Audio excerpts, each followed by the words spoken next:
Hello everyone. Welcome to Intentional Tuesdays. Oh my goodness, I'm a bit disheveled today and it's showing. Welcome. So, why is this not...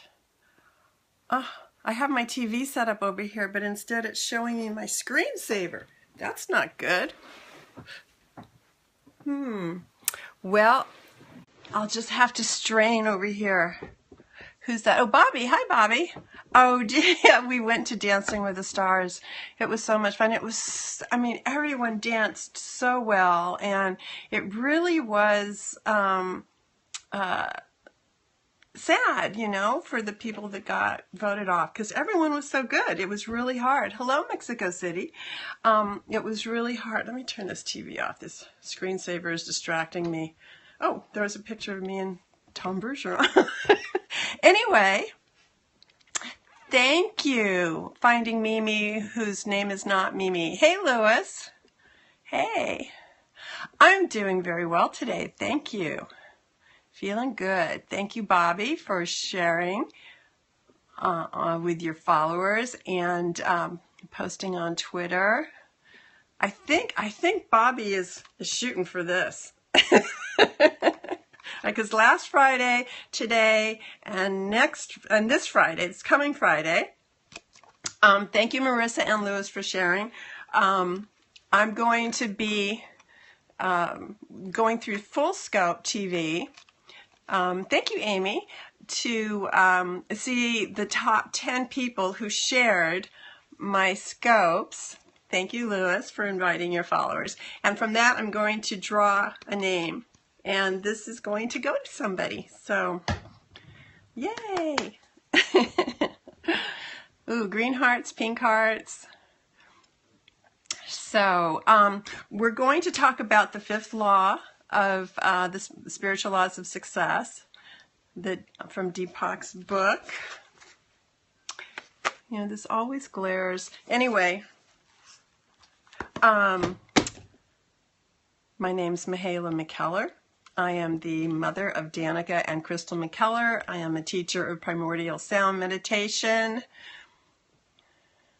You haven't watched it yet, but I'll let you know when I have. Watched what, Keenan? Anyway, I teach meditation, certified since 1998 by Dr. Deepak Chopra and the Chopra Center. Our yoga meditation DVD. Okay. Well, you don't just watch it. You use it, right? So there are two segments on the DVD. One is the intro to meditation, which you do just watch, and the intro to yoga, which you also just watch. And that gives you some basic things to follow when you do the actual meditations and the yoga. So those are important to look at. I think they're important. That's why we included them, to give people that little extra something. So, okay, speaking of which, let's start with meditation. Where's the Money, Lucas? Have you been here before? Where's the Money, Lucas? I don't remember that name. Well, welcome. And if you like what we do here, thank you, Lewis, for sharing, then you are a newbie. Okay, well, please do follow and join us. We're going to start with meditation. It's only 3 minutes. Where it is, I want to be there. All right. Yes, newbies, welcome. Yes, the more the merrier, right? So it's a 3-minute, the silent part is just 3 minutes, and we do a couple of things before that and a couple things after that, and I will guide you through all of them. Let me turn my, sorry about that. I meant the money, let me turn this. Let's see. Oh, that's not, there we go. There. And then, now this timer is not for those who are meditating. The timer, which I don't know, something about the way I have the camera set up today. It's not showing so well. Anyway, you can see the amount of time and the little message on it.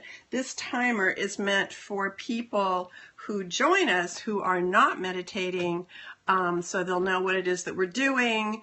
And thank you to Ray of Light for sharing. So they'll know what we're doing and how much longer before we'll be back talking, and I'll be answering your questions and that sort of thing. So that's what the timer is for.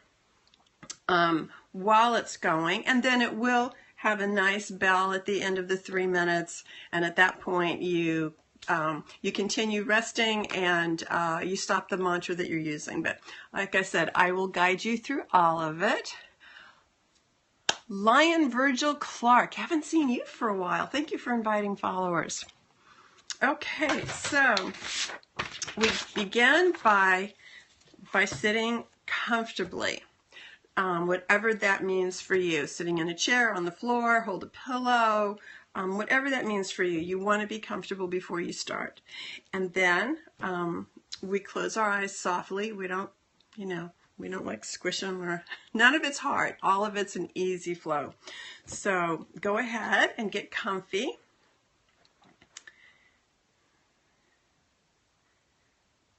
And then gently close your eyes. We're going to start with alternate breathing. So you breathe in through both nostrils, you block one side, and breathe out. Breathe in,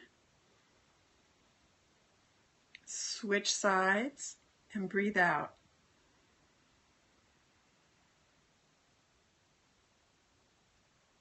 Breathe in, switch sides, and breathe out.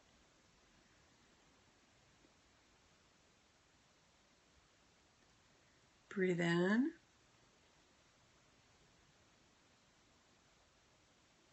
switch sides, and breathe out.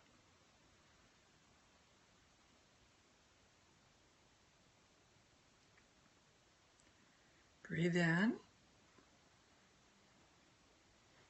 and relax. Continuing with your eyes closed, we're going to ask 4 questions. You don't try to answer these questions. See if something comes up from your heart, from your feelings, but you don't look for the answers. The first question is, who am I?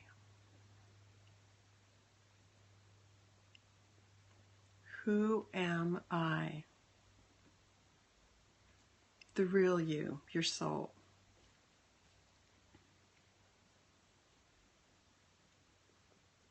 And what does that soul want? What do I want?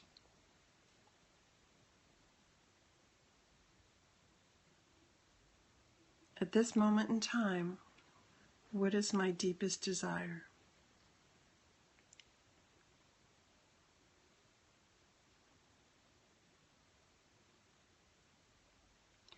What is my purpose? How can I serve others? What is my purpose?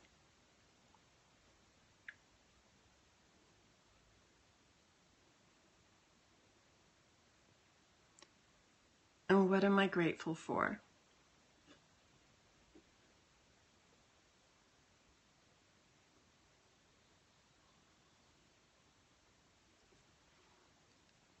Now continuing, sitting comfortably with your eyes closed, think to yourself, I am, and your first name and your last name. So I would think I am McKellar. Repeat this twice with a few seconds in between each one.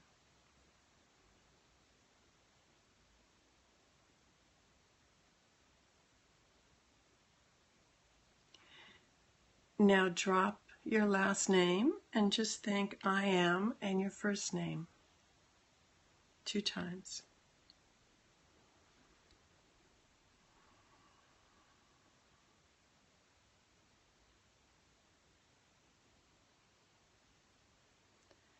Now dropping your name all together, think, I am.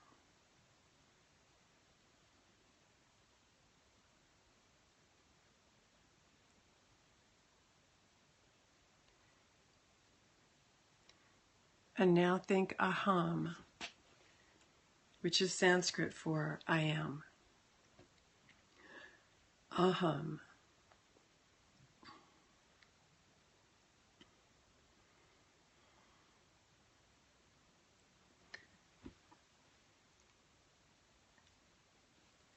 Begin thinking your mantra. If you have a personal or a favorite mantra, you can use that. If you don't, you can use the Soham mantra. So paying attention to your breath without trying to control it. On the inhale, you think the word so, S-O, so. And on the exhale, think the word hum, H-U-M, hum. So, hum. So you silently, gently think the mantra, so you're hearing it as a soft whisper. And whenever you notice that you're thinking other thoughts or you hear a sound in your environment, you don't try to block the sound or those thoughts. You just very gently bring your attention back to the mantra. We'll continue to do this for 3 minutes, and then the bell will sound. At that point in time, you will stop your mantra, continuing with your eyes closed.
All right, stop your mantra, continuing to rest with your eyes closed,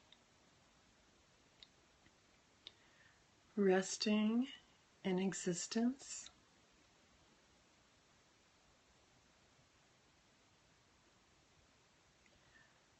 resting in awareness,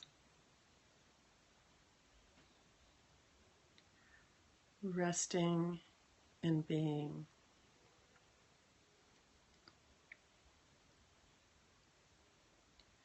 Sat Chit Ananda.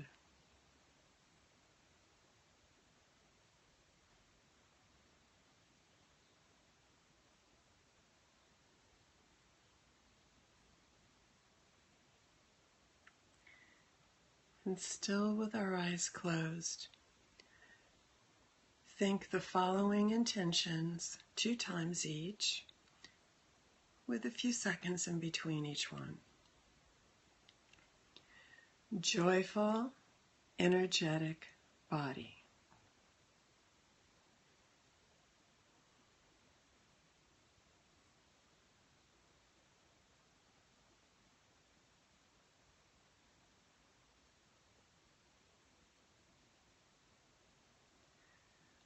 Loving, compassionate heart.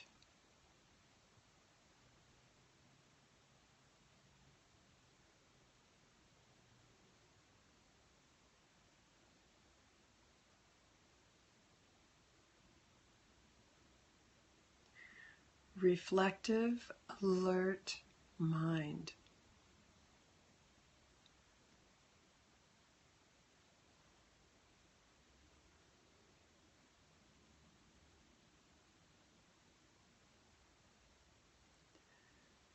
Lightness of being.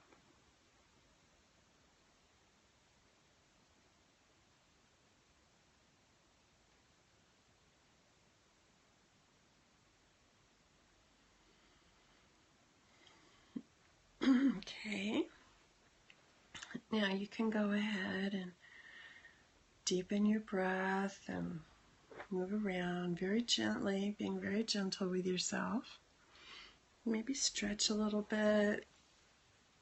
Gently wiggle your fingers and your toes.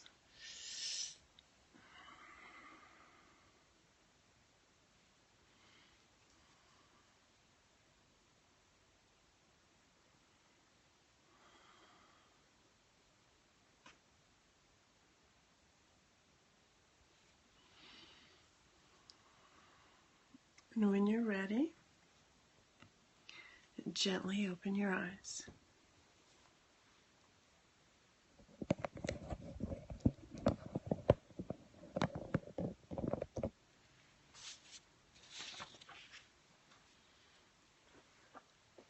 You have returned. Someone else has too, because I'm getting pink hearts, and you're not pink, Keenan. You're a golden color, and there's some green hearts. Yeah. Oh, there's some golden hearts. And blue and turquoise.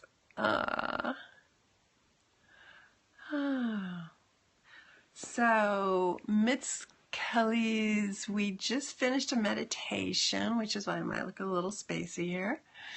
You're welcome to Ray of Light. Oh, thank you, Amy. Teresa was the purple hearts. Yeah. I know that you guys, I know when you're all settled in, and Kelly, okay, Kelly, okay. Oh yes, I know when you're all settled in, because all of the comments stop and all of the hearts stop, but I can see there's still people here. So then I know that you've gotten comfortable and your eyes are closed and you're ready to go into the meditation. So today we are doing the 5th law of the 7 spiritual laws of success. I've got my book handy here.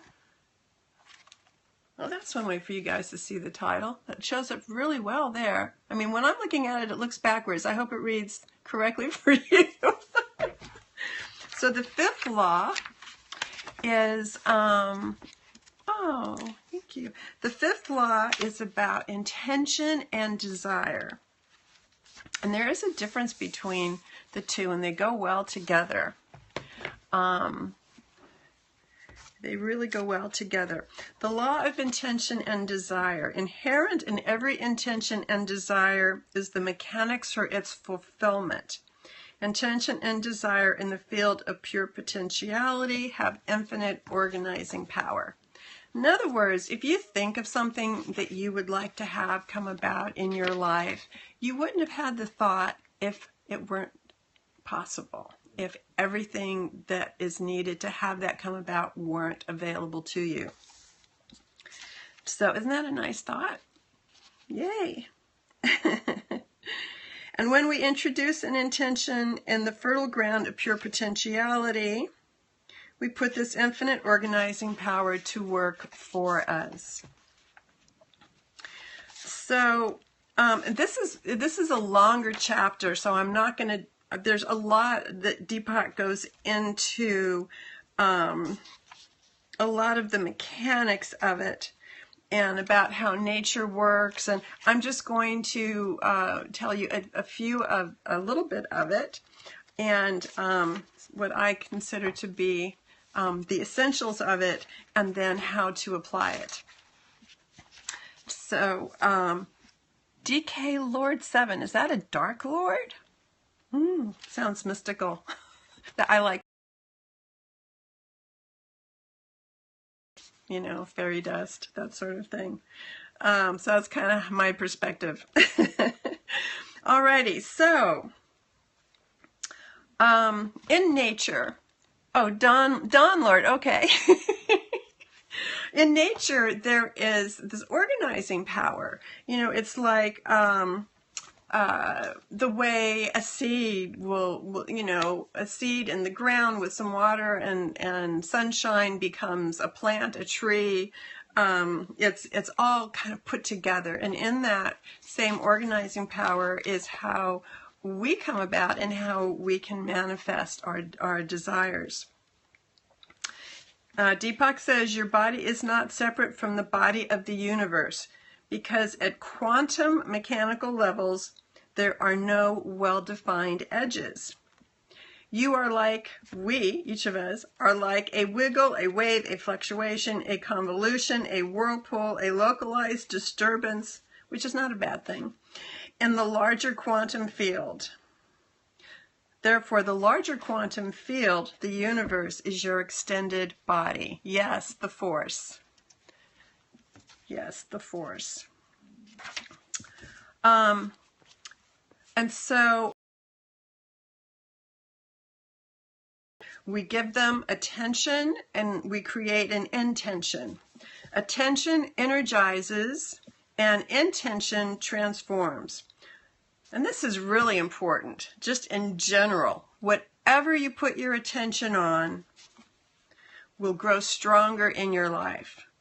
That's the good stuff and the bad stuff and everything in between. All right? So where you put your attention,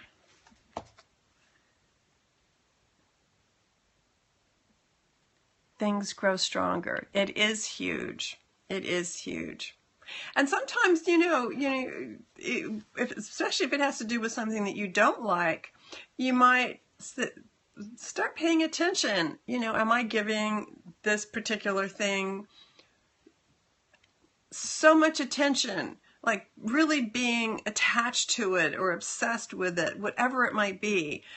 How is that making it stronger, or it is making it stronger? So how can I stop doing that? What can I put in its place, right? Because if you just think about stopping it, you're still giving it attention.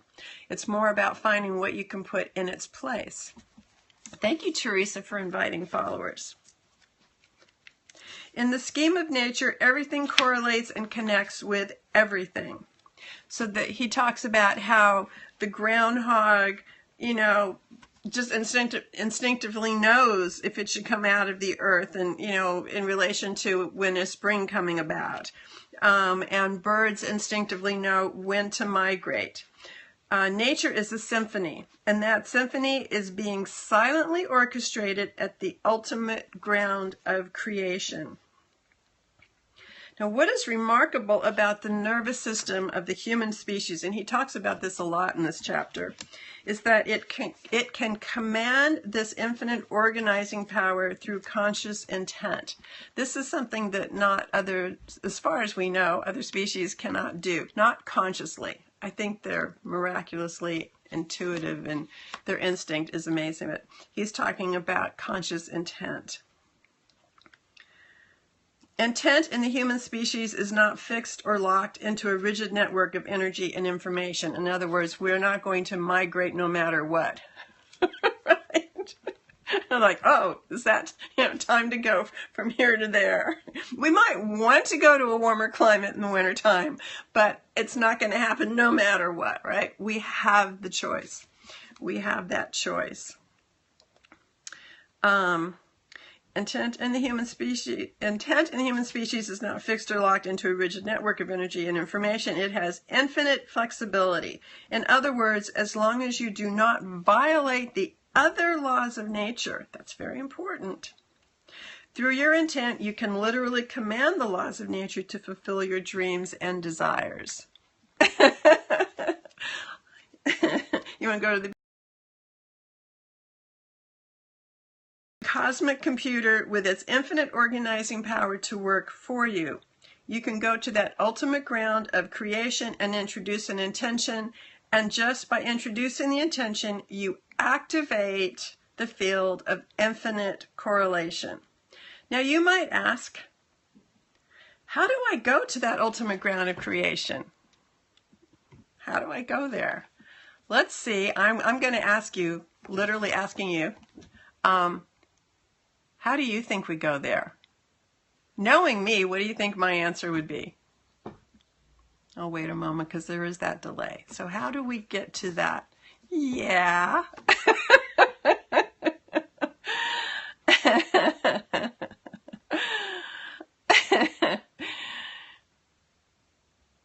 Well, Danica does write books, just not about this. Oh. Yeah. Meditation, meditation, meditation. Yes, that's how we go there. Intention is the real power behind desire. Intent alone is very powerful because intent is desire without attachment to the outcome. Hi, Danica. Hi, sweetie. Are you on your way over to come swimming? Anyway, yes, this is very important. Intention is desire without attachment. Oh, you're in my house. I didn't hear you come in. Obviously, I'm in the room doing this right now.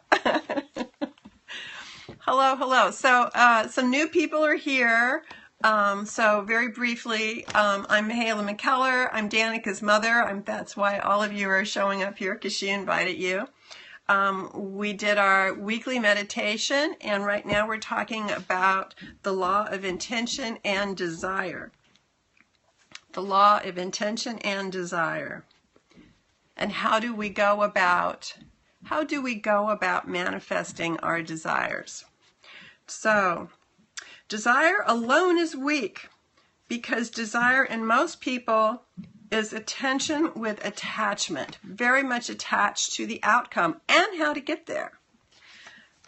Intention is the real power behind the desire. And Deepak's daughter, Malika, she has written books on this. She has a wonderful book out right now. Sorry, the exact title escapes me, but Malika Chopra. It's easy to find. And she also has a website called intent.com. It's a wonderful website where people support each other in their intentions, and it's something you might want to check out. All right, so desire alone is weak. Blah, blah, blah, blah. Intent is desire with strict adherence to all the other laws of nature, particularly the law of detachment. And that's the 6th spiritual law of success, which we'll be talking about next Tuesday. All right. People are getting political on here. Prayer definitely helps. Prayer is an expression of intention, right? Prayer is you're talking to God. And then meditation, God talks back to us. We hear wonderful things and experience wonderful things. All right, so here we go. So how do we go about doing this? First, you slip into the gap, which that gap is the space between our thoughts, which is where our consciousness transcends to when we meditate. Established in that gap, in that space, we release our intentions and desires. Yeah.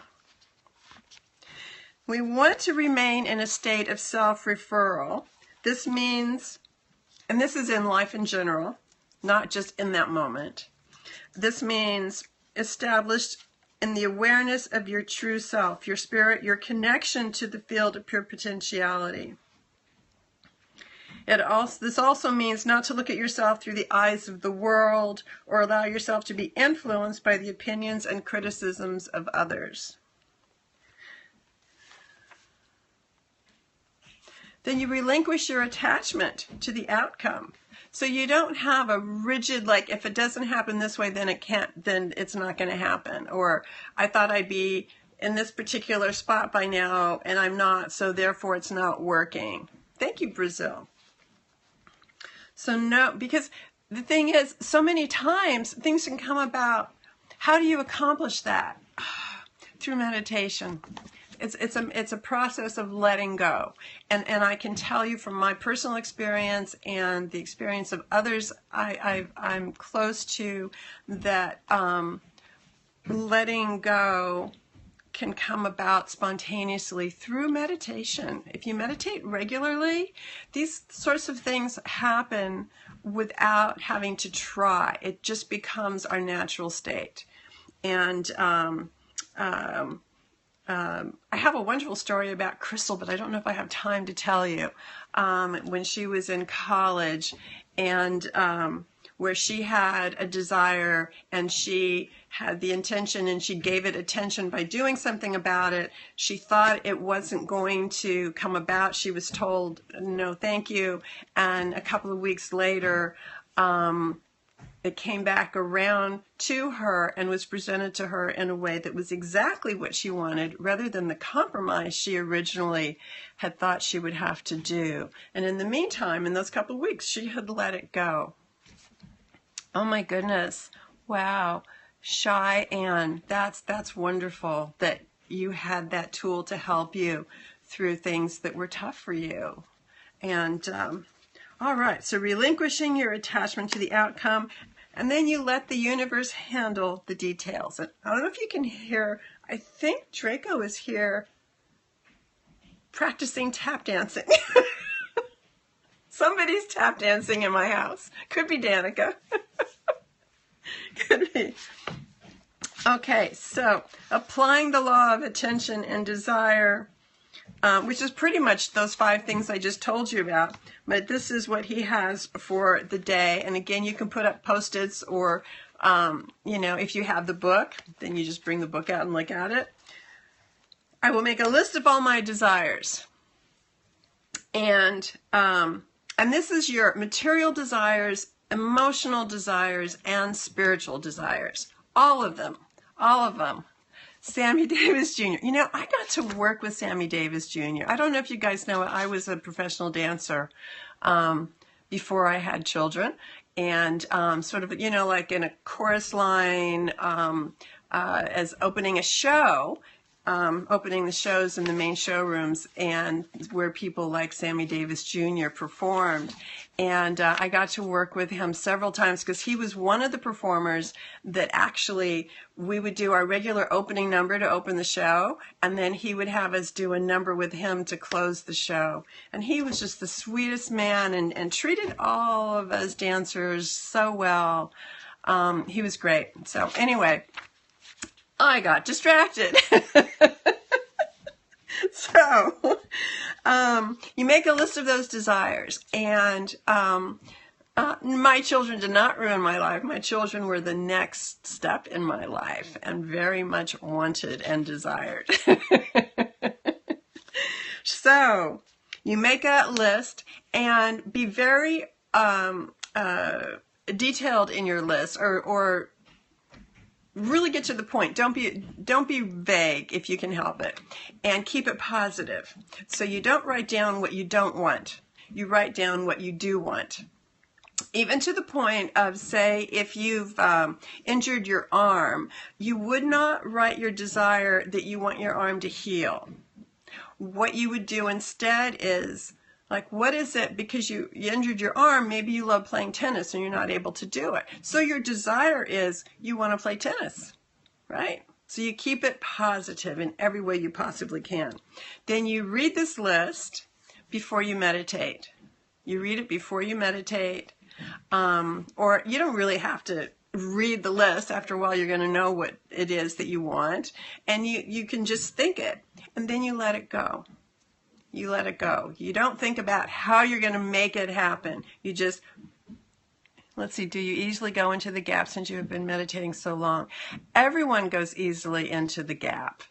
Everyone goes easily into the gap. And I might go a little easier not because I'm better at meditating, because I've been doing it for so long, but because I'm not worried that I'm not going to go. Because that's what most new meditators have. Like, am I going to do it right? And it's pretty hard to do it wrong. So you make your list of desires, you read it in the morning when you first wake up, you read it before you meditate, and you can read it again before you go to sleep at night. And that helps to keep planting those seeds. I will release this list of my desires and surrender it to the womb of creation, trusting that when things don't seem to go my way, there is a reason, and that the cosmic plan has designs for me much grander than even those that I have conceived. And it kind of goes along with Crystal's story. And actually, I'll tell you really, really quick.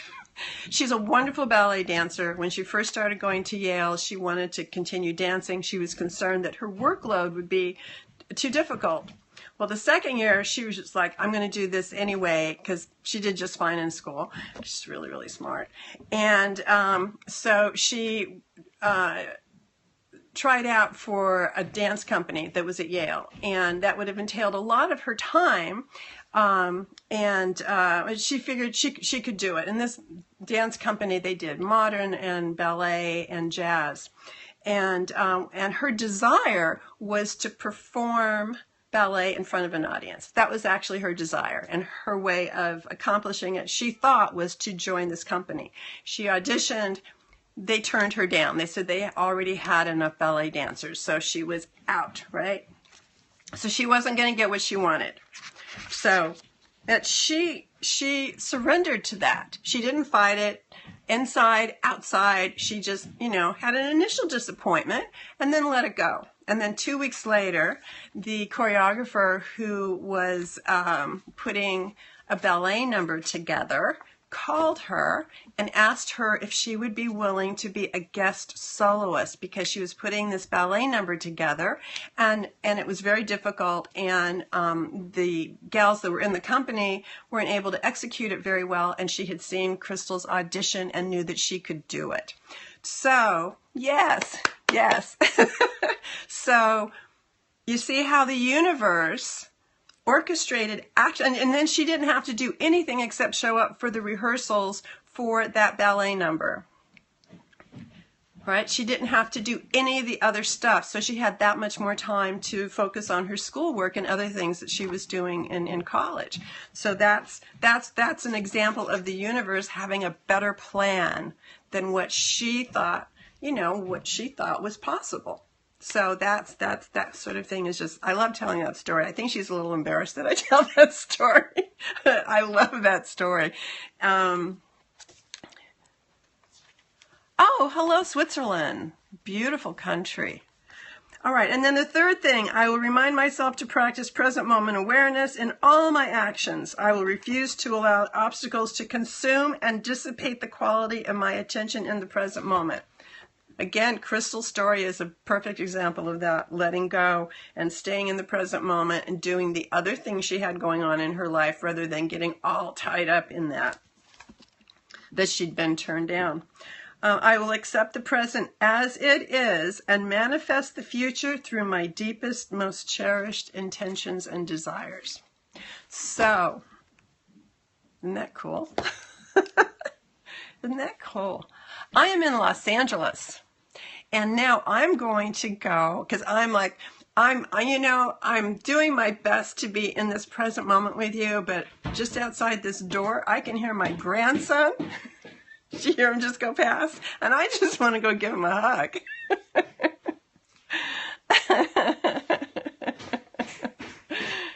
Hear those little tap shoes going by? Oh, hey! I was just signing off. Do you want to come in and say hello to people? No, come here.